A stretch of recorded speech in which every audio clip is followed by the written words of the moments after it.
Kemudian Bapak Ibu, pengembangan diri tadi ada komunitas. Nah, komunitas itu kalau kita berbicara masalah komunitas, di komunitas ini juga tersedia pada pilihan RHK di pengelolaan kinerja.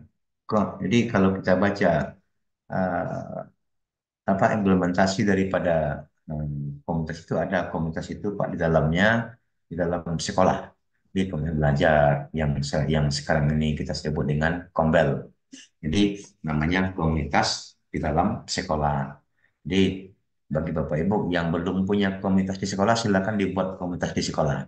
Jadi kan sebuah Kombel, Kombel apa namanya, nama sekolahnya, nanti Bapak Ibu buatkan susunan pengurusnya. Kemudian ada komunitas antar sekolah. Ada yang berbentuknya KKG, ada yang bentuknya MGMB, K3S, MKKS, atau umpamanya Bapak Ibu ada sebagai guru penggerak dan sebagainya, itu boleh dibuatkan namanya kombel atau komunitas. Jadi komunitas belajar. Atau komunitas belajar yang terdaftar di PMM. Bapak Ibu seperti belajar adalah digital ini. Ada sebuah ini merupakan sebuah kombel yang ada di PMM. Jadi ini sebuah komunitas. Itu bedanya Bapak Ibu, ada itu di dalam sekolah, ada yang antar sekolah, ada yang belajar terdaftar di PMM. Jadi kalau yang di sekolah, antar sekolah itu kegiatannya boleh online ataupun boleh tatap muka. Tetapi komunitas ini yang seperti belajar dari kita ini kegiatannya adalah kegiatan yang tidak mungkin dilaksanakan secara tatap muka. Maka kesempatan untuk bertatap maya ini eh, dapat dilaksanakan melalui komunitas belajar era digital ini. Bapak Ibu yang saya muliakan. Nah, selanjutnya pengembangan diri yang berkaitan dengan refleksi kompetensi. Jadi Bapak Ibu, refleksi kompetensi itu ranahnya adalah uh, kompetensi kita selaku guru. Jadi kompetensi sosial, kompetensi kepribadian, kompetensi pedagogik, dan kompetensi profesional. Di Bapak Ibu yang saya muliakan, nanti apabila Bapak Ibu kerjakan di refleksi kompetensi itu akan muncul beberapa soal yang uh, dapat dijawab sebagai refleksi kompetensi kita. Ranahnya seperti itu. Kemudian bagi kepala sekolah juga ada kompetensi sosial, kepribadian, manajerial, pengembangan kewirausahaan atau supervisi. Jadi nanti kompetensi itu harus mengacu kepada kompetensi guru atau kompetensi kepala sekolah. Kemudian Bapak Ibu ada seleksi kepala sekolah. Jadi dalam koleksi kepala sekolah itu kriteria wajib mengikuti seleksi. Kemudian nanti Bapak Ibu dihadapkan kepada tahapan seleksi. Ini yang sudah guru penggerak, yang ingin menjadi kepala sekolah, yang ingin menjadi pengawas, nanti dapat mengikuti seleksi. Atau umpamanya Bapak Ibu eh, yang guru penggerak ini punya sertifikat guru penggerak, sudah memiliki salah satu syarat untuk menjadi kepala sekolah. Di tahapan seleksinya diikuti di sini. Bapak Ibu yang saya muliakan, ini pengembangan atau pengelolaan kinerja. Ini sekarang ini Bapak Ibu yang banyak eh, menjadi perhatian kita. Tapi kita tidak serta-merta menghabiskan waktu untuk ini. Tapi ada proses yang kita lakukan yang dapat dilaksanakan secara bertahap.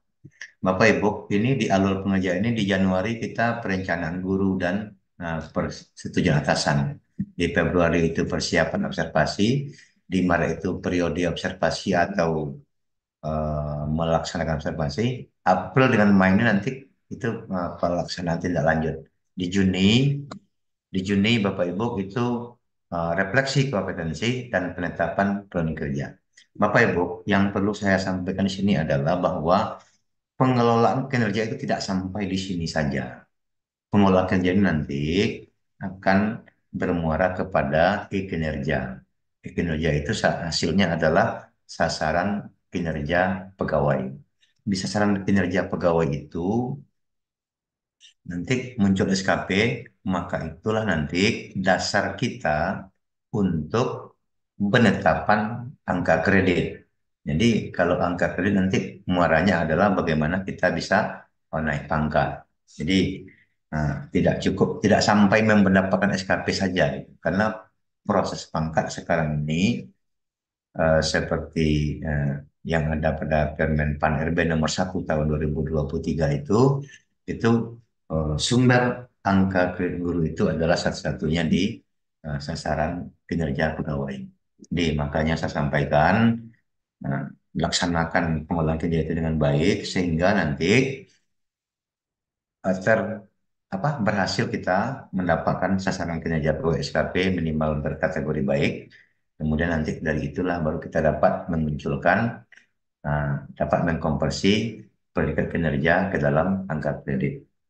Bapak Ibu yang saya muliakan, selanjutnya yang bagian mengajar. Ada CP, ada TP. Dalam itu ada pengertian capaian tujuan pembelajaran, ada konsep tujuan pembelajaran, ada konsep alur tujuan pembelajaran. Jadi bagaimana Bapak Ibu nanti akan merancang sebuah modul pembelajaran yang dulunya kita sebut dengan EPP, maka ada contoh-contoh, ada pemberitahuan, ada pemahaman, ada teori yang ada pada fitur mengajar platform di pengelolaan platform Merdeka Mengajar ini.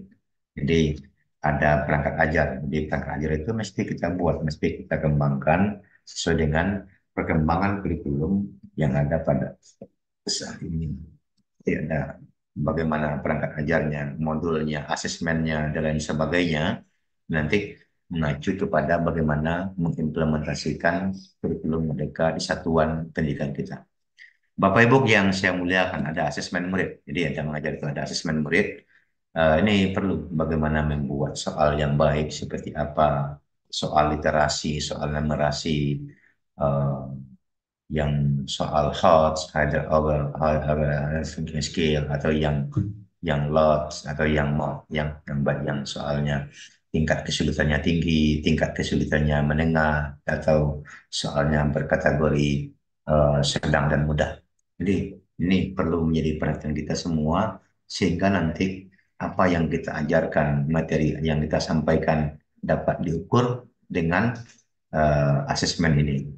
Sehingga ini dapat dijadikan salah satu indikator bagaimana pemahaman siswa kita dalam menerima materi ajar yang dapat kita sampaikan. Bapak Ibu yang saya muliakan, selanjutnya mengajar kelas. Jadi kita buat kelas akan memudahkan Anda membagikan dan hasil asesmen murid. Ini bagaimana kesepakatan Bapak Ibu dapat dibuat kelas di PMM ini untuk dapat juga diakses oleh kita selaku guru dalam rangka untuk uh, memberikan hasil asesmen kita kepada siswa kita. Kemudian Bapak Ibu ada inspirasi. Dan inspirasi di dalam inspirasi itu ada video inspirasi. Di dalam video itu sudah ada 82 judul video yang dapat kita tengok, yang dapat kita perhatikan, kita tonton, sehingga video-video saya berikan video inspirasi. Kalau kita menengok video inspirasi itu, Bapak Ibu pengen pula rasanya kita ingin berbuat seperti itu. Jadi sehingga apa yang kita perhatikan pada film ini dapat menginspirasi kita, dapat memancing atau memantik diri kita sehingga kita ingin mencoba membuat hal-hal yang baru terkait dalam pelaksanaan proses pembelajaran dan pelaksanaan tugas di tempat kita masing-masing. Ide praktik pembelajarannya Bapak Ibu ada 11 video, ide praktik asesmennya 4 video, ide praktik refleksinya 4 video. Ya, ada ide praktik dan lanjut asesmen 2 video dan seterusnya dan seterusnya. Jadi bagaimana perkembangan seperti apa adanya dalam video inspirasi itu dapat Bapak Ibu lihat berdasarkan eh, PMM yang ada di kita masing-masing. Kemudian ada inspirasi tentang bukti karya. Ini banyak Bapak Ibu bukti karya. Mereka ada kategori karyanya berbentuk artikel, berbentuk bahan ajaran, ada dokumen teknis kepemimpinan sekolah, praktik pembelajaran, praktik baik, RPP, modul ajar, karya lain yang dapat Bapak Ibu juga dapat mengirimkan kepada PMM dari bukti karya yang Bapak Ibu buat. Kemudian ada ide praktik. Ide praktik ini berisi konten-konten praktik baik yang telah dikurasi oleh tim Kemendikbud dari bukti karya dari video yang inspirasi ini, sehingga nanti dapat menginspirasi guru dalam mempraktikkan pembelajaran yang berpusat kepada murid.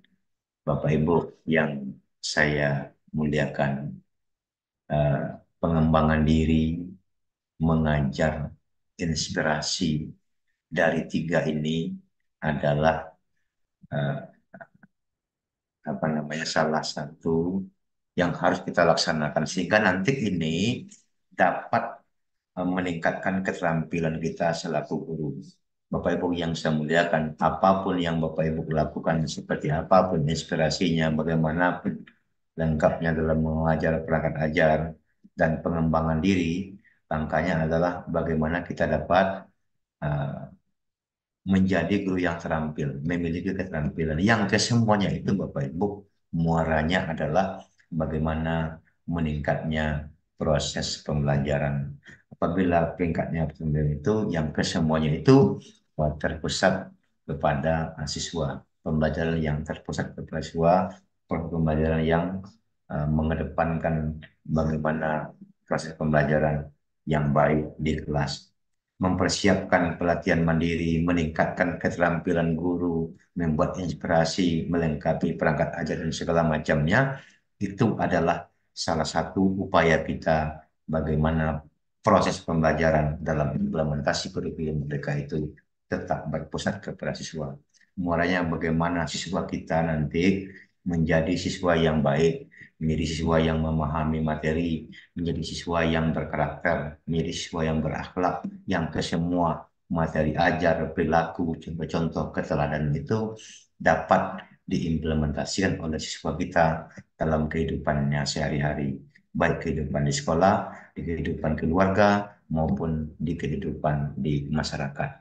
Bapak Ibu yang saya muliakan, untuk saat ini itulah yang dapat saya sampaikan terkait materi kita yang telah disiapkan ini. Mudah-mudahan dari saya demikian, mudah-mudahan apa yang sampaikan ini bermanfaat bagi kita semua, terutama bagi saya dalam rangka untuk memperhatikan materi-materi ini. Demikian